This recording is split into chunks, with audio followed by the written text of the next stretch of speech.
Hi friends, welcome to my channel change your attitude. ఈరోజు మన topic what's your actions. Late ఎందుకు టాపిక్లోకి వెళ్ళిపోదాం. గాంధీజీ గారు తెలియని వారు ఎవరు ఉండరు.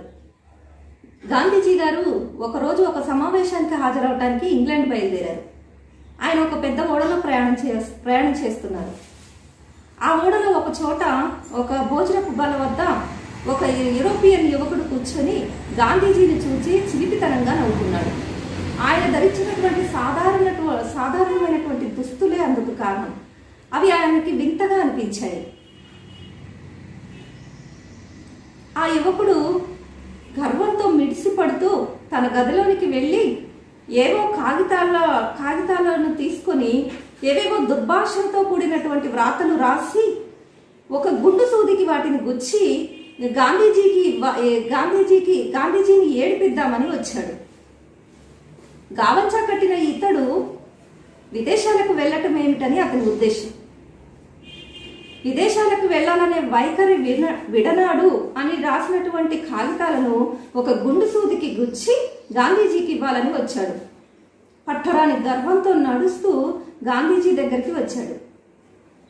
గాంధీ గారు తలపైకెత్తి చూసేసరికి ఆ కాగితాలకు అతనికి ఇస్తూ ఈసడింపుతో, ఈ కాగితాలను చదువుకో, నీకు చాలా ఉపయోగపడతాయి, వీటిని పదిలపరుచుకో అన్నాడు. ఆ కాగితాలను ఇచ్చి కొంత దూరం వెళ్ళి అక్కడ నించుని తాను చేసినటువంటి ఘనకార్యం తాలూకా ప్రభావం ఎలా ఉంటుందో చూడాలని ఎదురు చూస్తున్నాడు. గాంధీజీ గారు ఆ కాగితాలను విప్పి చదువుకొని ఒకసారి తలపైకెత్తి అతని వంక చూశారు. తరువాత ఆ కాగితాలకు ఉన్నటువంటి ఆ గుండె సూదిని తీసుకొని ఆ కాగితాలన్నిటినీ కూడా ఆ బల్ల కింద ఉన్నటువంటి డస్ట్ బిన్ లో పడేశారు. అతనిని చిరునవ్వుతో పలకరిస్తూ, నీవు చెప్పినట్లే చేశాను, దానికి ఉన్నటువంటి గుండు సూది, నాకు ఉపయోగపడేటువంటి గుండు సూదిని మాత్రం తీసుకున్నాను అని కృతజ్ఞతలు తెలిపారు. జరిగినటువంటి ఈ సంఘటన గాంధీజీ గారికి చెప్పినటువంటి ఈ సమాధానానికి అతనికి నోట మాట రాలేదు. అతని మిడిసిపాటికి చెంపదెబ్బ తగిలినట్లయింది. గాంధీజీ గారు ఆ కాగితాలను చూసి ఉగ్రుడవుతాడని అది చూసి చాలా ఆనందించవచ్చని ఆశించాడు. గాంధీజీ గారు అంటించినటువంటి సున్నితమైన చురక అతని హృదయానికి గుచ్చుకుంది. గాంధీజీ గారి స్వభావాన్ని, అతని వివేకాన్ని చూసి అతను ఆశ్చర్యపోయాడు.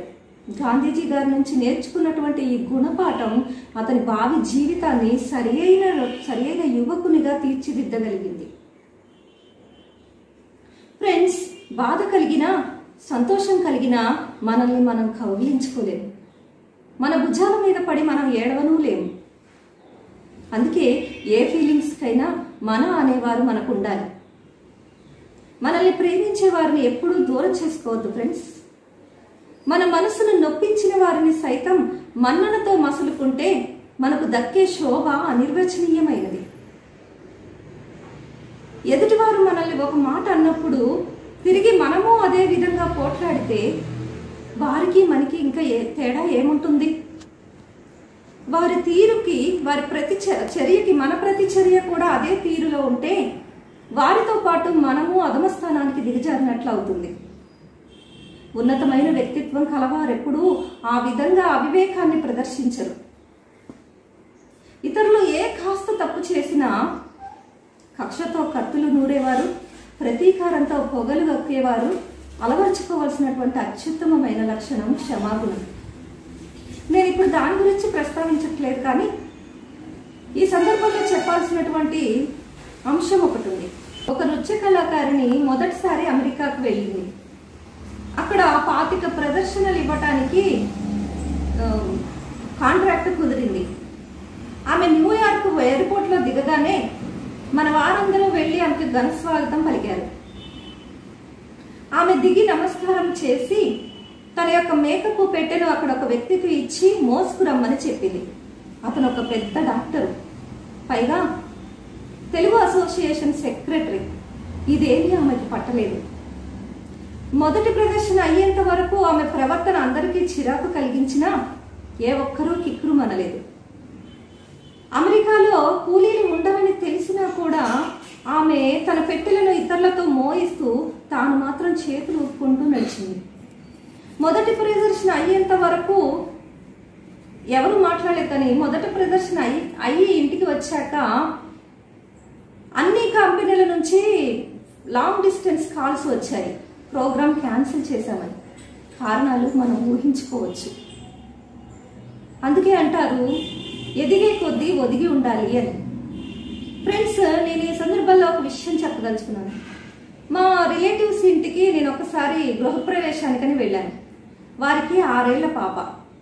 మేము వెళ్తుండటంతోనే ఆ పాప ఎదురుగా వచ్చి హాయ్, హౌ ఆర్ యూ, ఎలా ఉన్నారు అని మమ్మల్ని హక్ చేసుకొని పలకరిస్తూ తను మోయలేనప్పటికీ మా చేతిలో ఉన్నటువంటి బ్యాగులు కూడా తీసుకొని ఎంతో చిరునవ్వుతో పలకరించింది.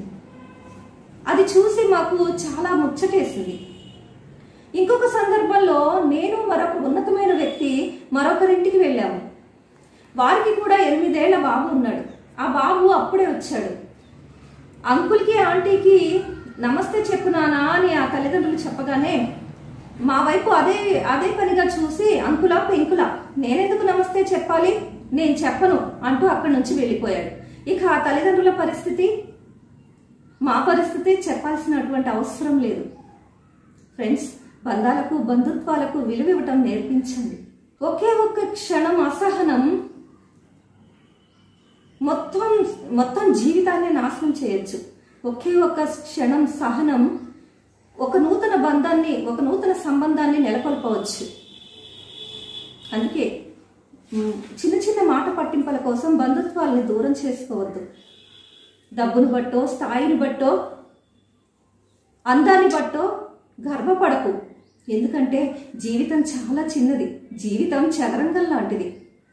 ఆట ముగిశాక రాజు బంటు చేరేది ఒకే పెట్టెలోకి. గుణము కొంచెం ఉండి గొప్ప చదువు ఉండినా విలువదేమి దాని ఫలమదేమి, పంట పండని భూమి 10 ఎకరములేలా, కొంచెమైన చాలు మంచి భూమి అన్నారు. అందుకే ఫ్రెండ్స్, ఇతరులు మనకి ఏం చేయాలని మనం భావిస్తున్నామో మనం ఇతరులకు అది చేస్తున్నామా అని కూడా పరిశీలించుకోవాలి. మన మాట తీరు, మన వైఖరి ఎలా ఉందో పరిశీలించుకోవాలి. మరి గాంధీజీ గారు అలాగే ఈ నృత్య కళాకారిణి ఇద్దరూ విదేశాలకు వెళ్ళారు. అక్కడ గాంధీజీ గారు విదేశీయులతో ఉన్నటువంటి తీరుకి, అలాగే ఈ నృత్య కళాకారుని ప్రదర్శించినటువంటి తీరుకి పాతాళానికి పరలోకానికి ఉన్నంత తేడా ఉంది. ఫ్రెండ్స్, మరొక ముఖ్యమైన విషయం ఏమిటంటే స్వదేశీయులే కాదు సుమి, విదేశీయులు సైతం మన మాట తీరుని బట్టి, మన వైఖరిని బట్టి మనం ఎలాంటి వారమో ఇట్టే చెప్పగలుగుతారు. మరి స్వదేశీయులు విదేశీయులు చెప్పగలిగినప్పుడు మనల్ని సృష్టించిన సృష్టికర్తకి మనం ఏమిటో తెలియదా? తెలుసు ఫ్రెండ్స్. మరి మనం మాట్లాడేటువంటి ప్రతి మాటకి, మన ప్రతి చర్యకి దేవునికి లెక్క అప్పు చెప్పుకోవాల్సినటువంటి రోజు ఉంది ఫ్రెండ్స్. సో ఫ్రెండ్స్, మార్పు అనివార్యం అనిపిస్తే ఈరోజే దానికి శ్రీకారం చుట్టండి. Thank you friends. నా మాటలు నచ్చినట్లయితే లైక్ చేయండి, షేర్ చేయండి, కామెంట్ చేయండి. అలాగే నేను పెట్టే ప్రతి వీడియో మీరు వినాలి అనుకుంటే సబ్స్క్రైబ్ చేయడం మర్చిపోకండి. Thank you.